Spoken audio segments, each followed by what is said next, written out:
seen the stolen land. I myself, I was planning for the protest, but many people were given money to fight for such position because I was told I'm the leader of I'm the leader of the future. The future is now. So why should I not fight? A lot of injustices are happening in Narok County, mostly in Narok Town. A very warm welcome to you, my viewer, to your favorite online channel. This is 273 Media, whereby you will always get educated, entertained, informed, and motivated. With that, your favorite host, Leshan Kelvin, the only wonder in the 254 and the true definition of tall, dark, and handsome.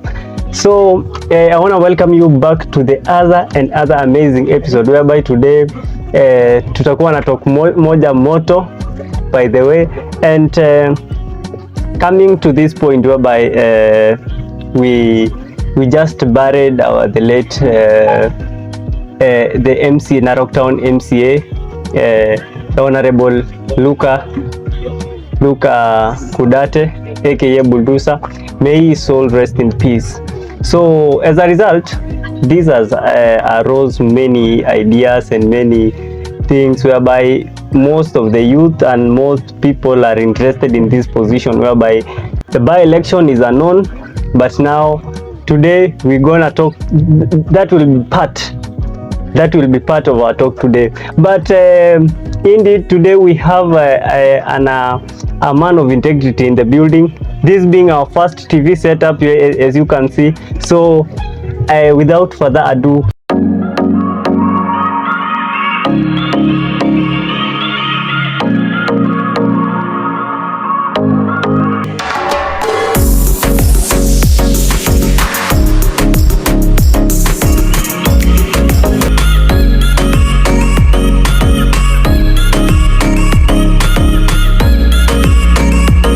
we usually say that revolutionary greetings and also solidarity greetings to the family and also to the subscribers of this channel. So I greet you in the name of Alkebulan. I greet you in the name of the Pan-African spirit. I greet you in the name of our forefathers who are still protecting us up to date. They have undergone a lot of battles, and that is the reason why now you have the Alkebulan. So this is our comrade Sayalel Mankuyo, known as the revolutionary. Many know me as the revolutionary, or even in the streets they know me as one of the activists from Narok County. But basically I do activism, the activism of the Pan-Africanism, or the Africa unity. We are spreading Africa unity across the continent, across the world. So it's not only in Kenya, it is across the continent. Across the continent. Yes. So that means worldwide. African in the Africa. Yeah, so we call it black people with Africa descent. It means that when I tell you the black people with Africa descent, somebody, even if you are black and you are living in Caribbean, if you are black and you are living in the South America, if you are black and you are living in Asia, then we are liberating you. That's what we call it, Africa, people with Africa descent. People with Africa. And you've just introduced yourself, and I've heard some terms there. I greet you in the name of Abul. What's the meaning of Alkebulan? Alkebulan is the Asian name that we used to call Africa. Africa is the name that was just given by the whites, and that is, it was, Africa was called Alkebulan before they arrived of the Europeans and even the Arabs in the 16th century. So Africa was called Alkebulan, right? And now Africa comes from the European also came to Africa, and that is the reason why now they brought their own name that they call Africa, the land of black man. That's what I mean by the Africa. Yes. And now most of the people say, I greet you in the name of Jesus. Is that you are not saved? Or what now? No. It seems that it's not that I'm not safe, but I'm saved, and I think I'm even saved than 10. That's what I know. I'm safe, but than even 10. Yeah. Because when you say Jesus, it means that maybe you are advising another person. There is somebody that Bible was just a fiction that was supposed to indoctrinate the masses. and also it indoctrinates fear inside the mental of the masses. And if you read one of the Karl Marx documentaries, he talks about how the system is oppressing the masses, how the whites are oppressing the masses. The first thing is religion. The second thing is about the police. The third thing is about political position. So basically, that's how the elites are oppressing the masses. So the religion is one thing that is being used to oppress the masses, the class struggle. Yes. So it is clear that you don't believe Jesus. I basically don't believe I don't believe in Jesus, and I don't believe in the existence of Jesus or even a personal savior or the savior of humanity. Are you a Muslim? I'm not a Muslim. Then that was a commercial break, so now we are going to get into it now. So we just know you as an activist, as a revolutionary, and now we don't know you in detail, so can you just tell us kwa haraka haraka tu, ulizaliwa wapi, ulilelewa wapi, ulisomea wapi, primary, high school, university, and so that as we're going to start, we may know you more. So basically I was born in where called Melili, a very tiny village in Melili called Olchoro. So that's where I was brought up. I'm also a son of nomads. I'm also a pastoralist. I grew up when I was looking after the cattle and the sheep. So I've undergone such lives. So basically I can say that I'm an Africa because Africa was born in me. Not just an Africa because I'm black, but because Africa was born in me. Yes. So Melili, went to which primary school? I went to Olchoro, the close. That was my close primary school. That is where I went to Olchoro second primary school. Then I went as well to I terminated Olchoro. I went to Olendem, a school called Olendem. Then after that I went to a school called Orekule. That's my high school level. And also I terminated it, and also I end up found myself in the class of criminology. I went to the school institution called KICJ, Kenya Institute of Security and Criminal Justice. Criminology? Yes. What does criminology entails? Because you just know criminology from the word criminals. No, it doesn't mean that you are criminal, and even you cannot say that criminology is about criminals. No, criminology, you might even find that some criminologists, they are also doing something that we call counseling and rehabilitation. So basically, you might even be in a class of criminology, but you are in the counseling field. When you told me about the criminology, what comes on your mind? I know the criminal justice. So basically, criminology, criminology means that you are studying somebody behavior from, and even you study somebody behavior now and also related to the chronological event or even in the past. So that is now criminology. So now coming to this point of activism and revolutionarist or revolutionarism. So can you distinguish between the two, because it's clear that some of our viewers know nothing about activism, know nothing about revolutionarism. So basically, what is an activism? That's a very interesting question. So an activism, there are a lot of different types of activists, because there are also women activists, there are also political activists, there are also environmentalist activists, so there are even animals activists. We have them, right? And basically we advocate on different fields. So when somebody says that I'm an activist, it doesn't mean that person is a human rights defender. Maybe he's an activist to environment. He's an activist to political prisoners, right? So maybe he's an activist, a women activist. There are also women activists, right? So basically, so that is an activist. So there are a lot of different types of activism. So an activism, it is just simple. It's advocating for social social change. It's advocating for political change or a social change. That is activism. So activism and revolution, Yeah. So basically, so the revolution is a radical change. It seems like, let me use a clear demonstration that you might be even that people or even subscriber might need to understand it. For example, in your phone there is something that we call reset. So you have your phone, you want to reset it to come to be a new phone. The story to clear everything in your storage, even the password, the pattern. So exactly when you press the reset, absolutely the phone in few minutes, the phone will become new. So that is exactly what I'm trying to demonstrate when I'm trying to demonstrate something that we call revolution. So revolution is a radical.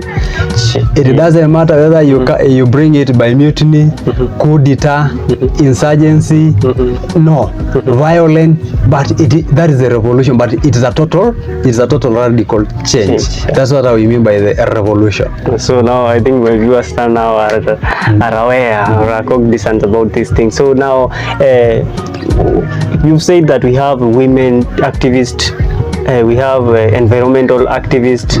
What of you now? Which field are you in terms of activism? Yeah, basically, I'm in two categories. The first one, I'm fighting for the class struggle. Class struggle. Class struggle. Class struggle, right? The class 1, class 2. So I'm fighting for the or even working class. I can say working class as well. It's also a working class. So basically, there is a working class and also there is a middle class. Before I come to the other point of what I'm fighting, because I told you that I'm fighting in two fields. So the first field is class struggle. The class struggle is about the masses, the people that are suffering.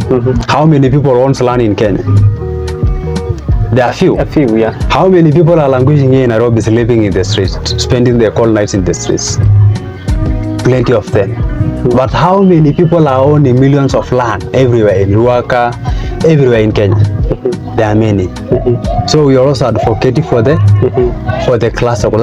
That's what I'm terming as the class struggle. Class struggle. Right. And also there's also another clear demonstration that I'm also talking about.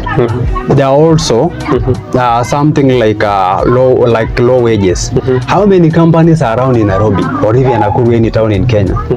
How many people are building this big office, this building in Nairobi?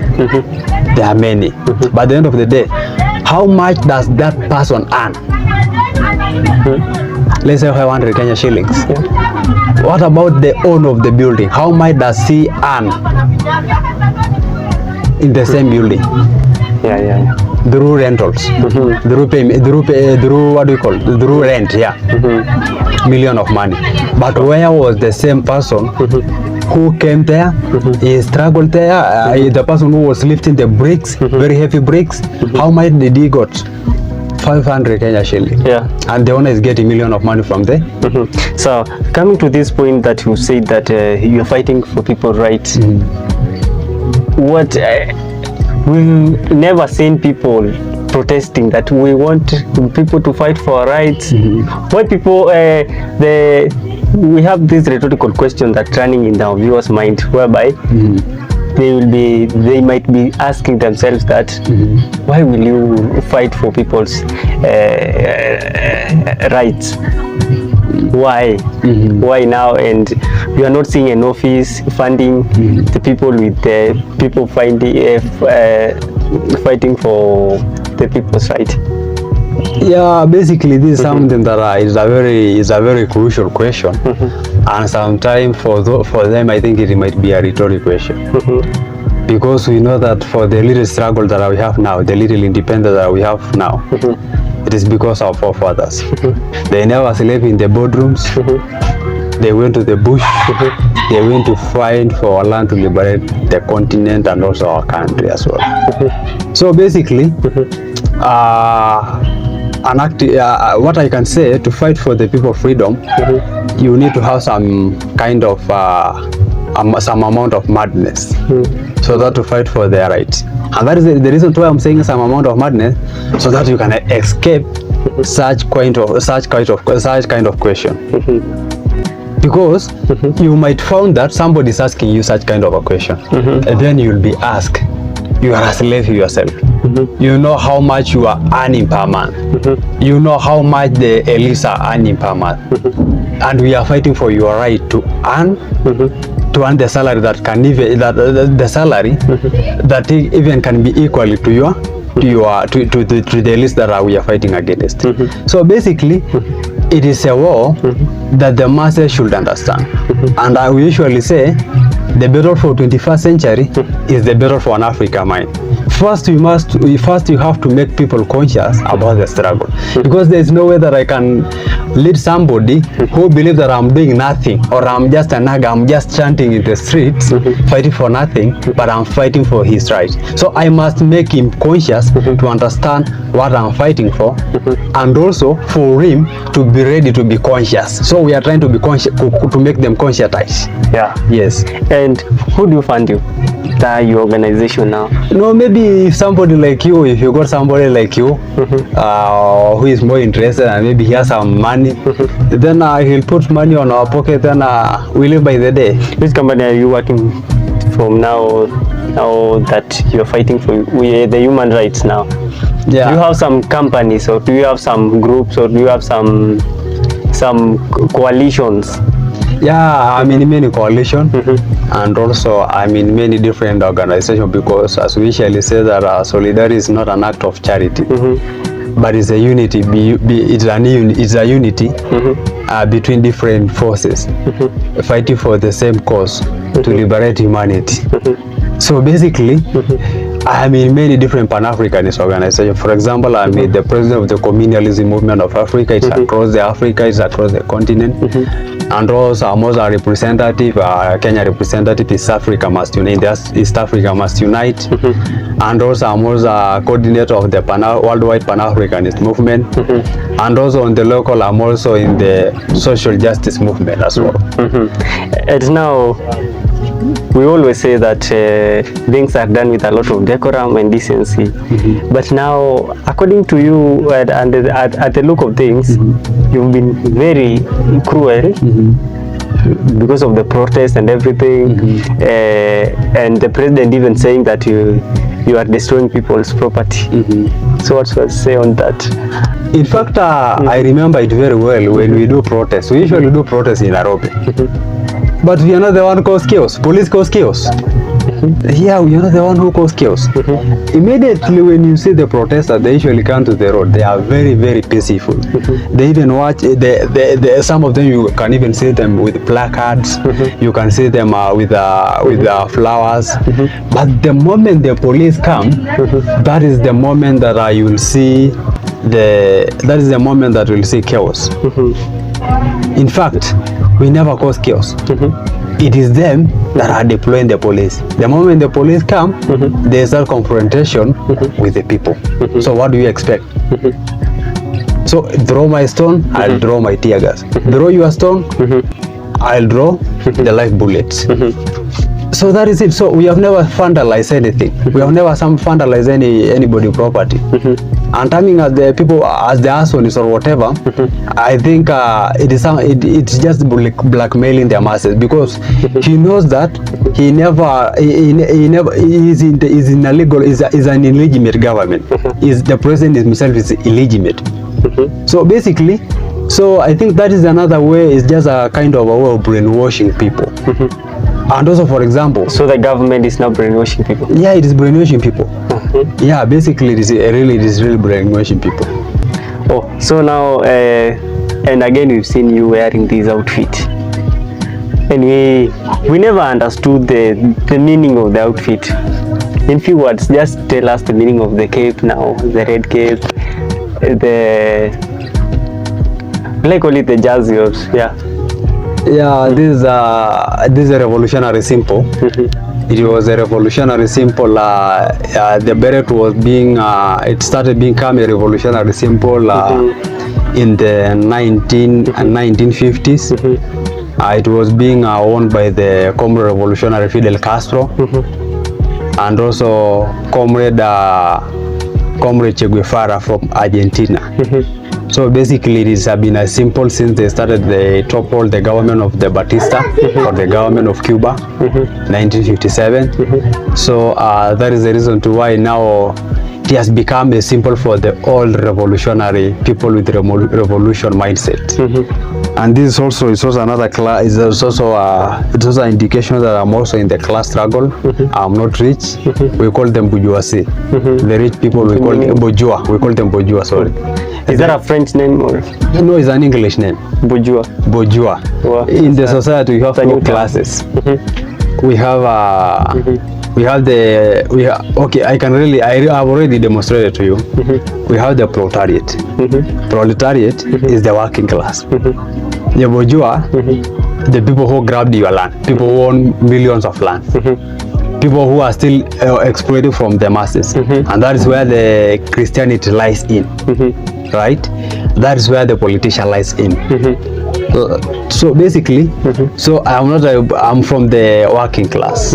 So that is the reason why this is a work attire compact that symbolize that we are still fighting for the struggle, and the struggle is still alive. The struggle is still alive. Yeah. So now that you are really fighting for people's right, you are doing a protest for just to advantage the human now or the Kenyan citizens. So are you looking forward now to be a leader now so that we may fight for this right more even? Yes. Basically, I'm fighting for the Narok Town MCA in the upcoming election. We know what happened a few days ago. We have lost the MC in Narok Town, and may his soul dance with our ancestors. So basically, it is something that shocked the people of the Narok people.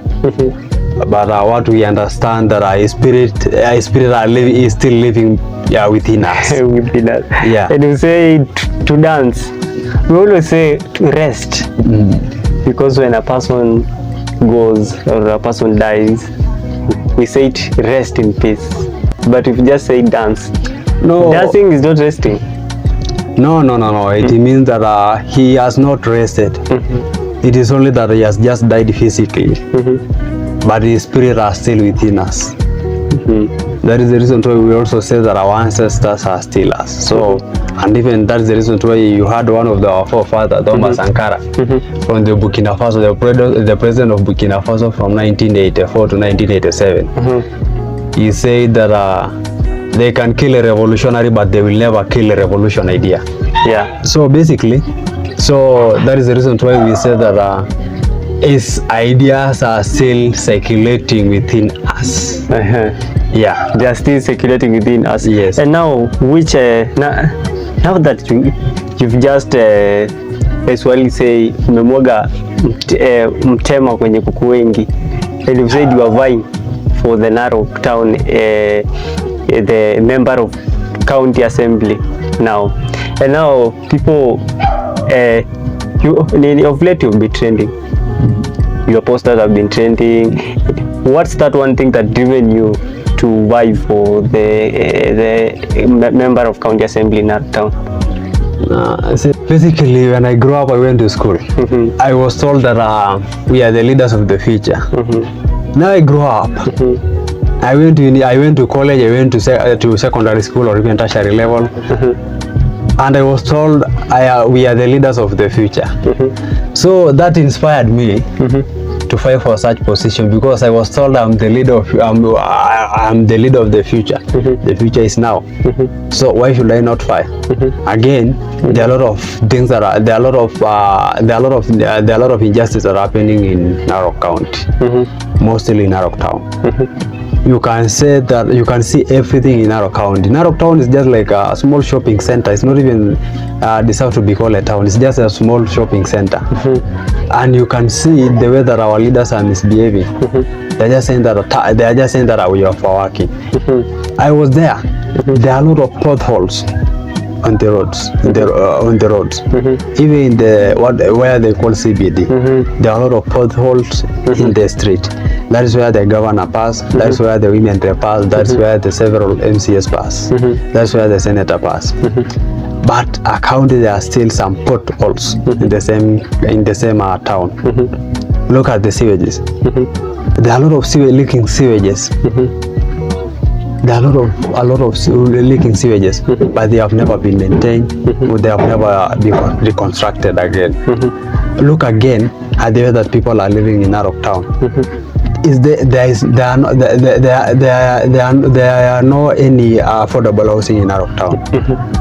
You can see it's only that few people who can afford to rent land, and it's only few people who can afford to rent somewhere, I don't know what they call K24. So you can see the whole county, the whole that thing is happening in the whole town that is being termed as the headquarters of the same county. Look at this. Look at the condition of the roads in Narok town. For example, there is a bridge that is really risking the lives of the people. Cows are passing there. People are passing there. And also a lot of people are passing there, but there is no a single flyover. Narok is the only country, and you can even dare me, Narok is the only county without a flyover. Narok is the only county without a roundabout. Have you ever seen a roundabout? Unless you prove me wrong. Is there any roundabout? So now it's like you are proving the late wrong, or is like you're just saying that the late was doing nothing? No, basically I'm not basically pointing the late, but there are several leaders, plenty of them who have just came and go. There was somebody called Torome. The late was just there for 1 year, so I won't blame him. And in fact, I can say that he was one of the best people, because there was a fair distribution of bursaries. There was a fair distribution of bursary when he was alive. But there was the leadership that come and go.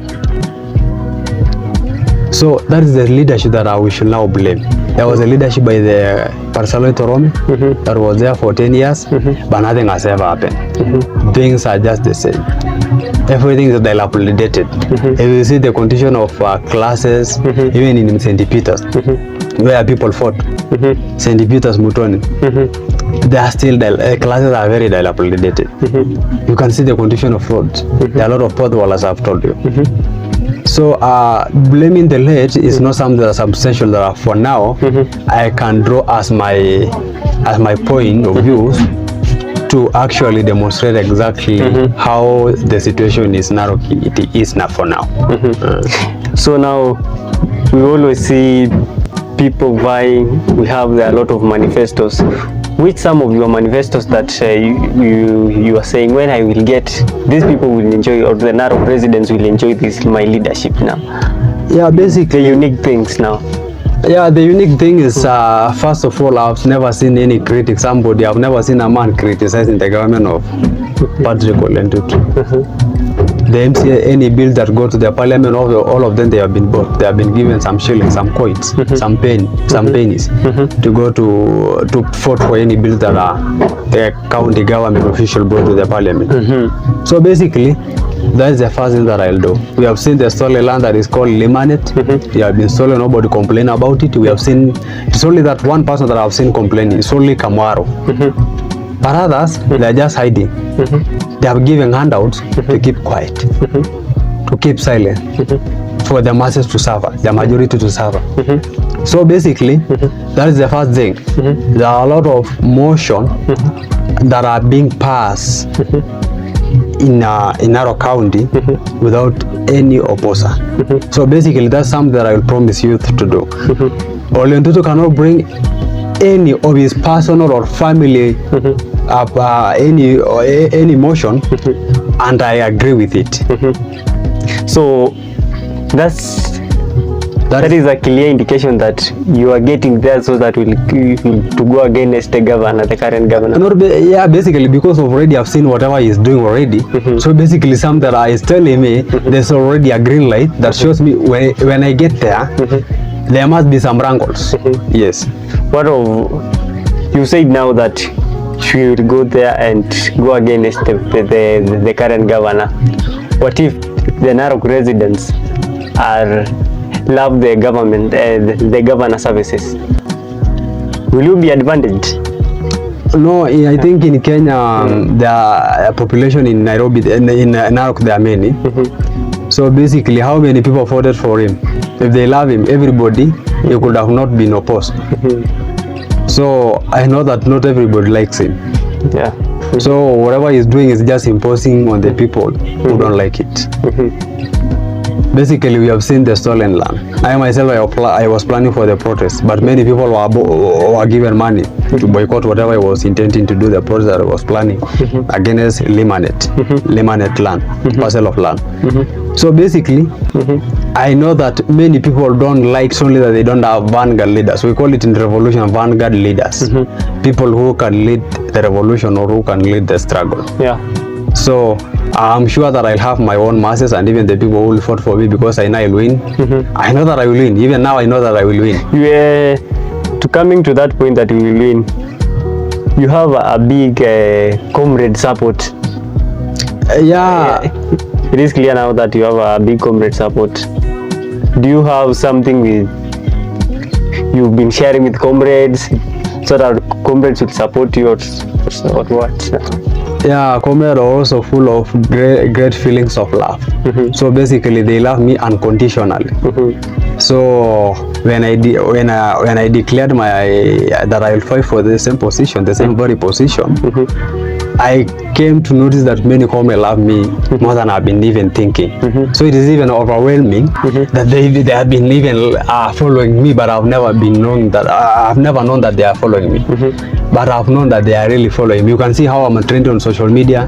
Some of them, they're even just calling me and congratulating me. Hey, comrade, just continue the same spirit. We are with you. So basically, I believe that in the comrade spirit, I believe that I will win. And also the comrade, they have a bunch number of comrades that is really following me, and that is a bunch number that will lead me to win. So now tukimalizia tu now. So just you also have haters. So convince your haters now with our camera here to just convince them so that they may vote for you. Yeah, basically what I can say is that maybe we can just being we have political differences. I've seen that I don't hate anybody, I hate nobody. That's what I know. But we only have political differences. And in the struggle, we must have counter-revolutionaries, and those are the same people that are counter the revolution or counter any change. Even in the society, if somebody tries to bring any change, you can see that there must be always an opposition, because we don't share the same mindset. So basically, somebody might come and say that I've been doing this and this. We have been confronting leaders. Yes, I've been confronting because it's my mandate. It's even my constitutional mandate. As per the Article 257, Article 37 of the Kenya Constitution, Article 97, Article 19 of the Kenya Constitution. Those articles allows me to criticize the elected leaders. I can even recall under Article 97 and 98 of the respect.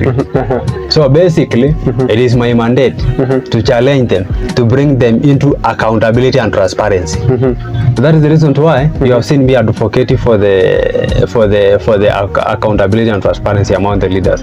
Look at how their bursary is being disbursed. That's what I've been always criticizing. A politician cannot go to a certain room, to a certain bedroom with his wife and his personal and his relative and friends, disbursing bursaries that belong to the people, that belong to our tax. It's not even his money. That is our tax. In fact, we paid for it. It's not a favor. So basically, it is a must for. So it's like you are taking it for granted. It is not for granted. Basically, the bursary disbursement now. No, bursary disbursement. It is our tax. So basically, whether a politician like it or not, he must give us, because it is our tax. Yeah, it is a must. It is necessary. Not only must, but it is also necessary. So basically, that is the reason why many people, they have been always, most of the youth and even the other people, they have been always having some differences with them. Maybe they are surviving from those politicians. So, and for myself, I'm a self-made man. I don't believe in handouts, and as well I don't believe that a politician can never lead me to somewhere. The politician can only feed his family, girlfriends, and also his wife and his kid, but but he'll never think about someone else. So if we allow them to continue with the same trajectory or to do whatever they want, basically you'll find that they'll distract the world with lies, with embezzlement, with corruption, and a lot of things. A lot of injustice will happen in this world if someone like me will keep quiet, or even subscribe to their political ideologies, or even play their tunes as they want. That's where we have been trapped. So basically, there's even a popular quote by one of the great forefather called Comrade Steve Biko from Azania, or in simple term, South Africa. South Africa is also called Azania, the revolutionary language. So basically, it says that the most wanted weapon in the mind of oppressor is the mind of oppressed. So basically, so the politician, maybe they lie those people with some handouts, some money. That is the most potent weapon they have, and those they are now oppressors. So the oppressors are the people who are being given handouts to kill their future, and those are the futures of other, or even the futures of the country and the continent at large. Yeah. What of now the last word to our now aspirant, to our fellow aspirants now? Yeah. What I can tell them, I'll tell. Are they competent to vie with you, or they are incompetent? Yeah, what I know is that they know that I'm not a joker. Then some of them, they are jokers, and I'm not a joker. I believe that I hope that whatever I do, I must fulfill it. And what they know that I've been in the street fighting for the humanity, struggling for the humanity. So basically, I know that maybe they are scared of me. But whoever want to come to the ground, I am there, and I will not go anywhere, and I will not be scared by anything or by anyone. So basically, I'm really welcoming them. Let them come to the ground. Let them know that they are fighting with a common revolutionary fighter. Yes. Wow. Oh, so now, are you in good terms with your fellow aspirants? Yeah, that's I'm in good terms with my fellow aspirant. Though we always say that we need some madness to do something. So when somebody come in a cruel way, we also try to be very cruel, more cruel than them. So whenever you slap me on the face, you don't know where I will hit you back. Maybe I'll hit your back. You never know the weapon that I will use. So just slap me on the face, but you never know where I'll slap.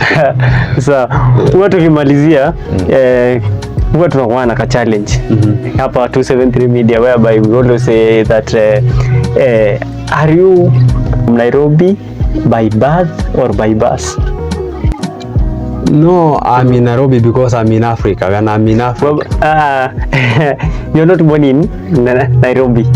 So just share your story, your funny story, whereby on your first day in Nairobi, about the character developments. Yeah, basically I've been challenged, and I agree with the challenge because I know the roots of the problem that are making those people to challenge me.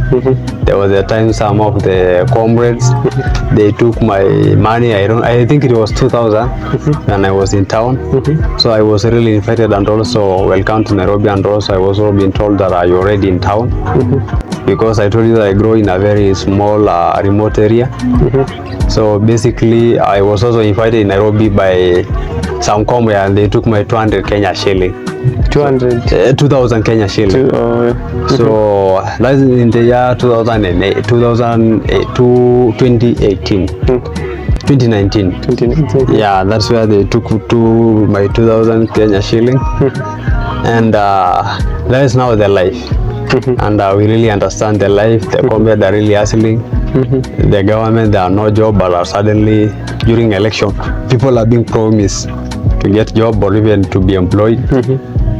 But we have never seen any kind of employment. So that's where I was challenged challenged. But on the issue of Nairobi, I'm just in. That's what I can say, that I'm just in Kenya. I'm just an African because I'm in Kenya.